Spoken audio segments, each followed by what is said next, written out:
Grabe, napakainit. Tignan nga natin kung ilang kayang temperature ngayon. Grabe.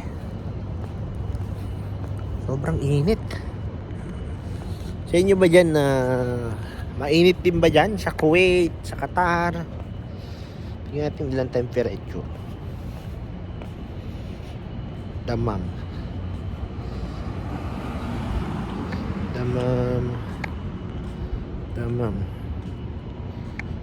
Weather. Ano natin weather, no? Weather today. Grabe, 43. Ayan, oh, 43 pala siya, oh. Kaya pala santing ang init, grabe. So, kaya pala napakainit. So, 43 siya ngayon. So, break time ko na. Malapit lang naman, 5 minutong lakaran lang. So, kaya kinakailangan talaga protection na rin sa katawan, ano? Kung lalabas po tayo ay jacket ng hoodie kung wala kayong sombrero. Grabe, napakainit talaga. At medyo pilay-pilay pa tayo. Natake na naman yung ating uric acid, yung bihira. Mataas na naman yung uric acid natin. Ika-ika na naman si basic. Ang bihira. Kailangan na ng exercise kasi lumulobo na, oh. Lumulobo na. Ang hirap tuloy sala. Tayo makaupo ng maayos. Kaya pala mainit, 43 pa lang ngayon. So, yun pala. Kaya siya ganun kainit. 43 yung ating temp. Grabe. Sobrang init niya. Siguro may nakatira na dito sa bagong bahay. Pero ng kotse. So bago po yan. O baka nag-inquire pa lang sila.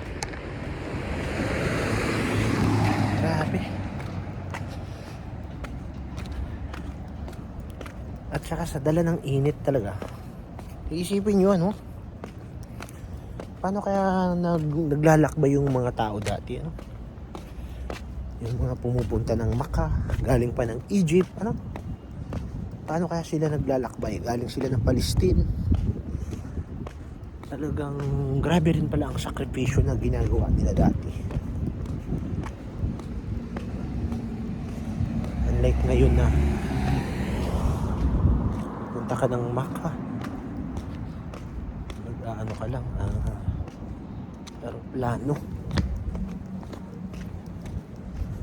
Unlike sa mga dati na grabe talaga.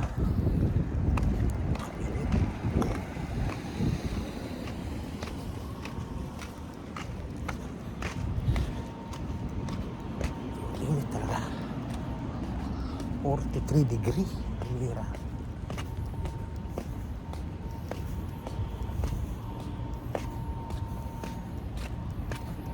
Buti na lang at mga 4 to 5 minutes lang na lakaran, hindi na tayo sa bahay. So, hindi ganun ka grabe yung lakaran.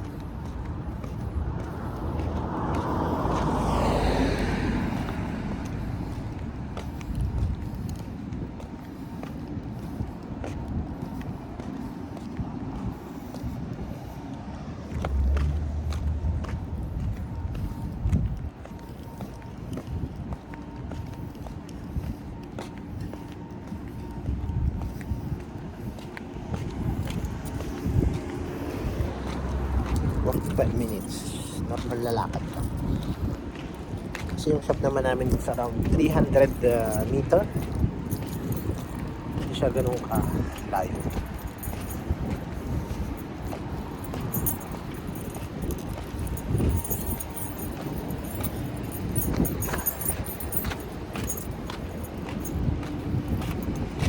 Pero yung iba, grabe. Bilib ka rin sa kanila. Sanay sila sa lakaran. Pero mga Pilipino talaga, pagdating sa mga init, hindi ganun patibay. Unlike sa mga ibang lahi na kahit wala silang saklog. Ayan, oh. Tingnan nyo sila, oh. Ayan sila, oh. Wala silang saklog. Ayan, oh. Sila, oh. Diba? Wala silang saklog. Naka-t-shirt lang sila. Pero paano hindi sila naiinitan? Ang bira. Mahina talaga mga Pilipino siguro sa init, ano? So, paano? Nandito na ako sa aming building. So, yun lang ang update. Maraming salamat and peace out.